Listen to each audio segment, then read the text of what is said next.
उसका लास्ट का एक वीडियो था, शायद अजमेर की कथा में उन्होंने लोग वहाँ से अजमेर के लोग डालते हैं, वो कहते हैं कि भाई साहब को क्या पता कि भाई मैं कल, उन्होंने एक कोई कहा था कि मैं कल रहूँ ना रहूँ, पर मेरी कीर्ति वो हमेशा याद रहेगी, दुनिया उसे याद करेगी। अब अलग बात नहीं हुई, पर जिस समय एक बार कोई ये एक वीडियो था वो तथाकथित जिन्होंने इनका सिर्फ एक कोई रूम में बैठे थे, इनके साथ भगत ही थे, मतलब भाई साहब को पढ़ने के लिए कहा, भाई साहब थोड़े नाराज हो गए थे, तो इन्होंने मतलब ये वीडियो भी मतलब जो किया उससे 5-6 साल पुराना था, 2021 का बता रहे हैं। हाँ। जो लोग सवाल खड़ा कर रहे हैं बाप और बेटी के रिलेशन, कुछ लोग ऐसे भी हैं, उनको क्या कुछ कहना चाहोगे आप? मैं उनको कहना चाहता हूँ कि आपके घर में भी बेटी है, आप बाप हैं, कोई बाप है अपनी बेटी के बारे में फ़र्ज़ समझता है तो उसे सोचना चाहिए।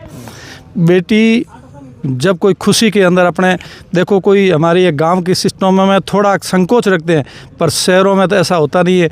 जब कोई खुशी का पल होता है या बेटी उनकी मतलब हाँ मिलती है या थोड़े नाराज़ होते हैं, वो देखते हैं कि भाई पापा खुश हैं तो दौड़ के गले मिलना, ऐसी भावना रखते हैं नहीं उन लोगों को। मैं तो ये कहता हूँ संत होने के नाते भगवान कहीं माफ़ नहीं करेंगे। इस तरह की गलत भावना रखते हैं उनको तो भगवान माफ़ करना संभव नहीं है। और मैं लोगों से अपील करता हूँ कि अपने घर में ही बहन बेटी है, सब कुछ है, तो अपने को बिना फालतू को कि बिना जांचे रिपोर्ट भी तो नहीं आई ना, और किसी पे इस तरह की उंगली उठाना ये बहुत बड़ा अपराध है और समाज इससे बचे करते थे। और ठाकुर जी के परम भक्त थे, उनका जीवन जो मैंने देखा ऐसा पवित्र जीवन शायद मैं किसी संत में देख नहीं सकता। दुनिया कुछ कह दे, पर हम इस बात से दुखी हैं कि वास्तव में जो इस तरह के संतों पे लोग कोई लांछन लगा देगा तो दुनिया में दूसरे संतों के जीना हाथ में नहीं है। इतने पवित्र जीवन शायद बाईसा से ज़्यादा मैंने किसी का नहीं देखा। साध्वी प्रेम बाईसा के समाधि स्थल पर हम मौजूद हैं और तमाम जो साधु संत हैं वो एक रस्म भी होती है और श्रद्धांजलि। और इस समय हमारे साथ में मोटनाथ जी मौजूद है, उनसे हम जानेंगे क्योंकि इनके पिता ने सबसे पहले जो एक कॉल किया था जिसकी इन तमाम चीज़ों की जानकारी दी थी और उसके बाद में मोटनाथ जी वहाँ पहुँचे थे, क्योंकि इनका जो तमाम ये उनके गुरु भी है और प्रेम बाईसा के दादा गुरु है।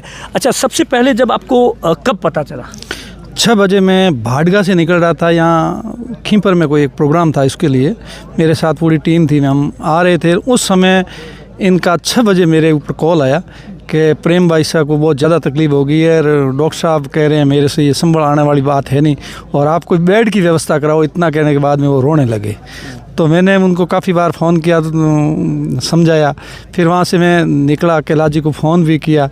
वहाँ से मेरे मिलने वाले वहाँ जोधपुर में कोई हैंडीक्राफ्ट का हमारे जसनाती समाज में शुद्ध युवा महासभा के अध्यक्ष हैं मुन्ना नाथ जी, उनको मैंने फ़ोन किया कि आप जल्दी पहुँचो। वो मुन्ना नाथ जी वहाँ पहुँचे।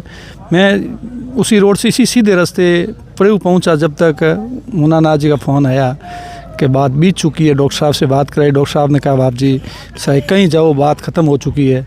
उसके बाद में मैंने इन संतों से भी फ़ोन किया, भाई पूछा भाई अब क्या किया जाए कैसे। तो संतों की मिली जुली प्रक्रिया थी कि भाई देख लो, डॉक्टरी कराएं तो भी चलता है, नहीं भी कराएं तो भी चलता है। मैंने कहा प्रेम बाईसा के लाखों लाखों फॉलोअर है तो उनको मानने वाले भी बहुत होते हैं, उनकी जिनको ज़्यादा पब्लिक मानती है उनका विरोध भी या हर तरह से ज़्यादा भी होता है।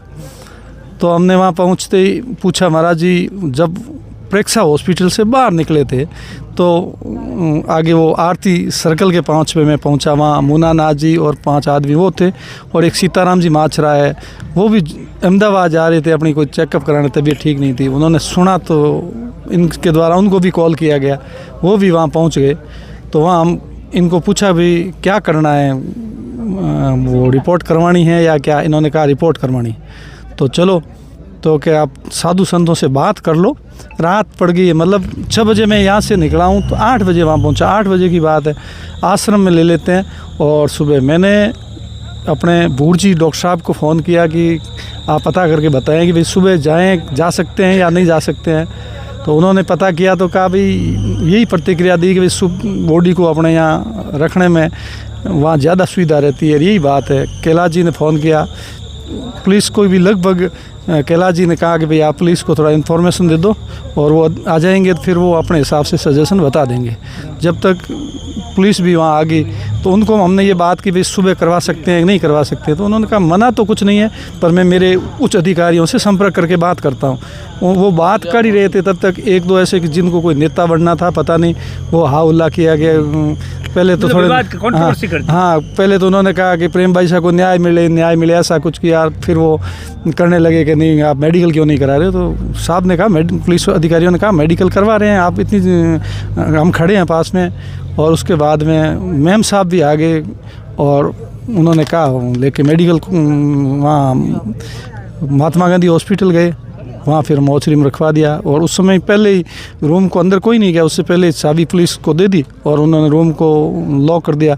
और बाद में वहीं करके वापस मेरे और वीरमनाथ जी को और कुछ लोगों को लेके साथ में मुन्ना नाथ जी को और वो पुलिस पूरे एसपी सहित वहाँ रूम में आए, मतलब आश्रम में। और वहाँ पूरा मेरे देखते उन्होंने चेक किया, पूरा मतलब नया आश्रम बना हुआ था, साल भर हुआ है, उसमें ज़्यादा इतना कोई था ही नहीं कि बहुत ज़्यादा टाइम लगे। 5-4 घंटे का टाइम लगा उन्हें पूरा मतलब उसी वक्त कितने बजे की बात है ये मेडिकल वहाँ बॉडी को वहाँ हॉस्पिटल में हैंडओवर करके बाद में वहाँ से सीधे रात को ही आश्रम में आए। पूरी रात सुबह 6 बजे तक ये रूम की चेकिंग का काम चला।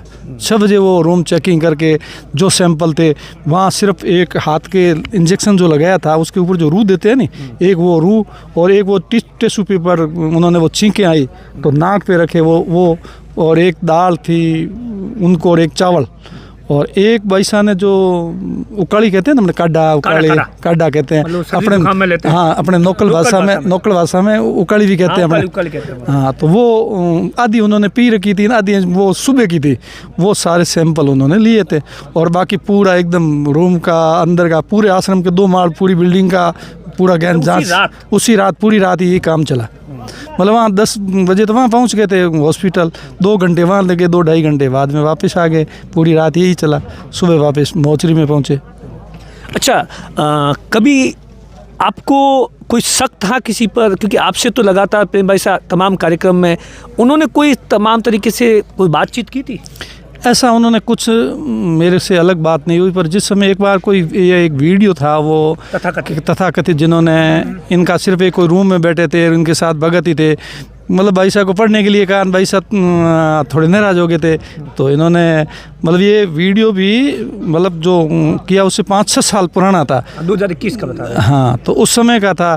तो वो इन्होंने उनको थोड़ा प्यार दिया तो वो हंस के इनके गले लग गए। बाकी ऐसा तो वो उनके सीसीटीवी उनकी रूम में ही लगी हुई थी, मतलब वो एक कैमरा लगा हुआ था, उसमें सिप लगती है ना एक छोटी, वो सिप वाला बिना वायर वाला कैमरा था।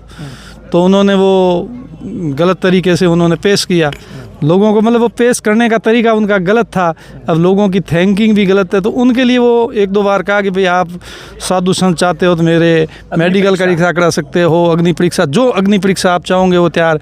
तो उन्होंने जगत गुरु शंकराचार्य तक कहा और जगत गुरु शंकराचार्य ने भी कहा कि बेटा माँ सीता कोई लोग नहीं बख्शते, आप मैं धर्म गुरु हूँ, मैं कह रहा हूँ आप चिंता मत करो, आप धर्म के कार्य करो, आप ऐसे कमज़ोर थोड़ी हो, ऐसे लोगों की बातें सुन के आप ऐसे हताहत हो जाओगे। तो उनके बाद में उनको विश्वास था कि भाई ऐसा वो अभी कोई ज़्यादा बात नहीं, पर पहले वो जिस समय ये ज़्यादा किया उस समय थोड़े कुछ टेंशन में ज़रूर लगते थे। आप रात को भी आपने वो घर देखा, आपको क्या लगता है कि जो तमाम तरीके से सोशल मीडिया पर कमेंट्सबाजी की जाती है, मतलब कहीं ना कहीं किसी पर शक पैदा करना, शक करना, आपको लगता है कि आपने वहाँ आश्रम में ऐसा कुछ देखा जो शक जैसी कुछ बात थी? मैंने आश्रम में सिर्फ एक जो इंजेक्शन लगाने वाले वो, उसके अलावा वहाँ हमने पूरा चेक किया, मैं पूरी रात वहीं उनके साथ में अधिकारियों के साथ खड़ा था।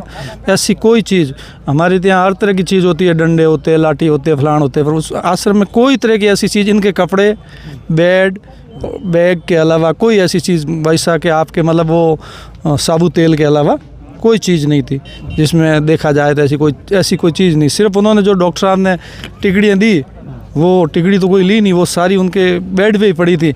और हाँ इंजेक्शन लगवाया मुझे सिर्फ, बाकी दुनिया कुछ कहे, मुझे इंजेक्शन से क्या हो सकता है वो जांच का विषय है, इंजेक्शन से हो सकता है, बाकी ऐसी कोई तरह की मुझे नहीं है।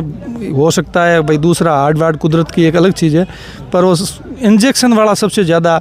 और उनके वो पहले जो टेंशन थी वो तो उसी मतलब उन्होंने जो टॉर्चर किया उनकी टेंशन तो वो हमेशा उनके रहती, ज़रूर कमज़ोर तो हुए होंगे। तब उनके पिताजी ने, जैसे पिताजी 3-4 दिन से पहले जल त्याग रखा था, अन्न त्याग रखा था, क्या लगता है इन तमाम चीज़ों को? क्योंकि कहीं ना कहीं दुखी है और तमाम तरीके से ऐसी कंट्रोवर्सी ऊपर। ये पहले जिन लोगों ने इस तरह की ज़्यादा पहले भी ये गलत टिप्पणियाँ की, और सोशल मीडिया एक ऐसा गलत तरीके का माध्यम है, इनको लोग गलत तरीके से ही, जैसे जिम्मेदार आदमी नहीं होते हैं तो वो गलत तरीके से ही पेश करते हैं, और जिनके पर दुख का पहाड़ आ जाता है वो उन पे ही गलत कोई टिप्पणी करते हैं, तो फिर उनका दुख तो स्वाभाविक है। तो इन्होंने वहाँ बाईसा को वो भाई के प्रण ले लिया कि भी मैं नहीं करूँगा, पर हम संतों ने इन्हें पहले, इन्होंने 3 दिन जब तक समाधि नहीं दी, जब तक उन्होंने 2 दिन मतलब पानी तक नहीं पिया, बिना पानी। फिर हमने पूरे हट के साथ में ज़बरदस्ती करके इनको थोड़े ज़बरदस्ती से पिलाया। सही बात, पानी भी हमने ज़बरदस्ती से पिलाया। तो अब मैंने कहा जल तो नहीं पियोगे तो और भी हो जाएगा। फिर मैंने कहा भाई मैं आज के बाद कभी आपसे रिश्ता भी नहीं रखूँगा। फिर जाके पानी पिया। आज मैंने देखा था भाई इतने दिन से भोजन भी नहीं कर रहे। भोजन क्या, इन्होंने दूध का वो टच भी अभी पहली बार किया, मतलब जब 28 तारीख के बाद में पहली बार किया है। पहली बार किया। अच्छा, आप गुरु महाराज थे उनके, क्या उनका व्यक्तित्व था उसके बारे में बताइए। आपने तो तमाम देश के अलग अलग हिस्सों के अंदर कार्यक्रम भी किए, उनका विचार क्या था? वो हमेशा एक हमें सपना दिखाते थे, कहते थे कि आपका नाम दुनिया में रोशन करेंगे। और मैं मतलब उनका जीवन एक कृष्ण भगवान के प्रति इतना समर्पित था कि वो कृष्ण भगवान से वो एंड टाइम आपके हाथ में ठाकुर जी की मूर्ति रखते थे, और वो मूर्ति मतलब ठाकुर जी के परम भक्त थे, भागवत गीता करते थे और ठाकुर जी के परम भक्त थे। उनका जीवन जो मैंने देखा, ऐसा पवित्र जीवन शायद मैं किसी संत में देख नहीं सकता। दुनिया कुछ कह दे, पर हम इस बात से दुखी हैं कि वास्तव में जो इस तरह के संतों पे लोग कोई लांछन लगा देगा तो दुनिया में दूसरे संतों के जीना हाथ में नहीं है। इतने पवित्र जीवन शायद 22 साल से ज़्यादा मैंने किसी का नहीं देखा। अपने इस इलाके के अंदर संत होना तो ठीक है, लेकिन बेटी होकर इन तमाम चीज़ों को करना कितना बड़ा चैलेंज होता है उनके लिए। बहुत बड़ा गौरव का विषय था। वास्तव में उन्होंने बहुत धर्म की अलग जगह, वो गांव-गांव भागवत कथाएं करते और लोगों को धर्म का प्रचार करते। उनके आप आईडी पे देखना, वो हमेशा कहते थे कि हमें जीना है तो इस तरह जीना है कि हम जिए या नहीं जिए, मर जाएं तो ये दुनिया युग युग हमें इस अच्छे कामों के लिए याद करें। तो उनका लास्ट का एक वीडियो था, शायद अजमेर की कथा में उन्होंने, लोग वहाँ से अजमेर के लोग डालते हैं, वो कहते हैं कि भाई साहब को क्या पता कि भाई मैं कल, उन्होंने एक कोई कहा था कि मैं कल रहूँ ना रहूँ, पर मेरी कीर्ति वो हमेशा याद रहेगी, दुनिया उसे याद करेगी। अब पुलिस ने जो जांच की है, अभी तक की आप जांच से संतुष्ट है? जो पुलिस कामकाज कर रही है, कार्रवाई कर रही है, और आज क्या कुछ तमाम चीज़ों पर डिस्कशन हुआ है आपके संत महात्माओं में, और क्या फैसला लिया गया है? ऐसा है कि पुलिस जांच का हमें उधर से कोई मतलब इनपुट ज़्यादा नहीं, हम आपके मीडिया के माध्यम से सुनते हैं। हम तो वहाँ कोई गए नहीं, ना पुलिस अधिकारियों से हमारी वापस किसी से बात की हमने। हम तो यहाँ शौक के कारण यहीं बैठे हैं। और आज हमारे समाधि पूजन का जो रस्म होती है उसमें आए, और संतों ने कहा भाई जो हमारे पहले से जिन जिन बड़े बड़े लोगों ने प्रेम बाईसा के प्रति अपनी आस्था जताई और उन्होंने कहा कि भाई न्याय मिलना चाहिए, तो हम उन लोगों से विश्वास करते हैं। भाई सत्ता पक्ष और विपक्ष दोनों का, स्वामी प्रतापपुरी जी भी कल आके गए थे, उन्होंने कहा था कि आप चिंता करने की जरूरत नहीं है, पूरा भरोसा रखिए और न्याय में कोई कमी नहीं रहेगी। तो हम बड़े जो हमारे जनप्रतिनिधि है, हिंदू समाज के लोग हैं, उनसे आस्था रखते हैं कि भाई वो संतों के साथ में ऐसा नहीं करेंगे और वो हमें न्याय दिलाएंगे और हमें सही न्याय मिलना चाहिए, यही हम अपेक्षा करते हैं। और जो कोई गलत माना जाए किसी से भेदभाव के कारण हुआ तो उसका फैसला हम रिपोर्ट आने के बाद में सारे साधु संतों को इकट्ठा करके बाद में लेंगे। जो लोग सवाल खड़ा कर रहे हैं बाप और बेटी के रिलेशन, कुछ लोग ऐसे भी हैं, उनको क्या कुछ कहना चाहोगे आप? मैं उनको कहना चाहता हूँ कि आपके घर में भी बेटी है, आप बाप हैं, कोई बाप है अपनी बेटी के बारे में फ़र्ज समझता है तो उसे सोचना चाहिए। बेटी जब कोई खुशी के अंदर अपने, देखो कोई हमारे ये गांव के सिस्टम में थोड़ा संकोच रखते हैं, पर शहरों में तो ऐसा होता नहीं है।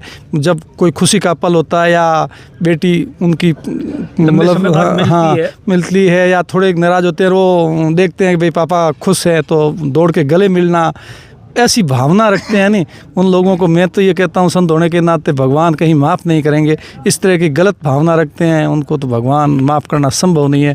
और मैं लोगों से अपील करता हूँ कि अपने घर में ही बहन बेटी है, सब कुछ है, तो अपने को बिना फालतू को कि बिना जांचे अभी तो जांचे पुलिस की रिपोर्ट भी तो नहीं आई है ना। और किसी पे इस तरह की उंगली उठाना ये बहुत बड़ा अपराध है और समाज इससे बचे ताकि ठीक रहेगा। अब सोशल मीडिया में क्या है कि जो लोग अनुभव से बहुत कमज़ोर है, जिनको कोई इससे लेना देना नहीं है, वो देखते हैं इससे फॉलोअर बन रहा है, वो लोग लाइक फॉलोअरों के पीछे चक्कर में वो आंधी दौड़ में दौड़ रहे हैं। मुझे उनको इनके अलावा कोई लेना देना नहीं है और वो दूसरे के बारे में नहीं समझते हैं। ऐसा नहीं करना चाहिए, उनको सोचना चाहिए कि हमें ये मोबाइल वाले इस इतने आंधी दौड़ में नहीं दौड़ना चाहिए। जिनका मीडिया है वगैरह उनका काम है, उनको करने देना चाहिए। ये बिना फालतू का ये सोशल मीडिया वाला गलत उपयोग है। और मैं ये सोच रहा हूँ कि जब तक हम थोड़े पुराने ज़माने के संत हैं या समाज के ये बुजुर्ग लोग हैं तब तक तो हम चिंता करते हैं, पर इसके बाद में उस जैसे ही लोग हो जाएंगे फिर उनमें जो बड़े शहर है उनमें इनकी लोगों का कोई ध्यान नहीं रखता तो वो कल टेंशन होनी बंद हो जाएगी। पर जब तक ये कुछ सामाजिक लोग हैं तब तक ये सोशल मीडिया के कारण बहुत दुखी है। ये मोटदार जी है जिन्होंने इस पूरे मामले के अंदर जो विवाद हो रहे हैं तमाम चीज़ों पर अपनी राय रखी और सीधे तौर पर संतों की ओर से ये फैसला लिया गया है कि पुलिस की जांच रिपोर्ट में जो बात सामने आएगी और उसके बाद ही आगे की तमाम चीज़ों पर बातचीत की जाएगी। दिनेश बोरा, बाड़मेर।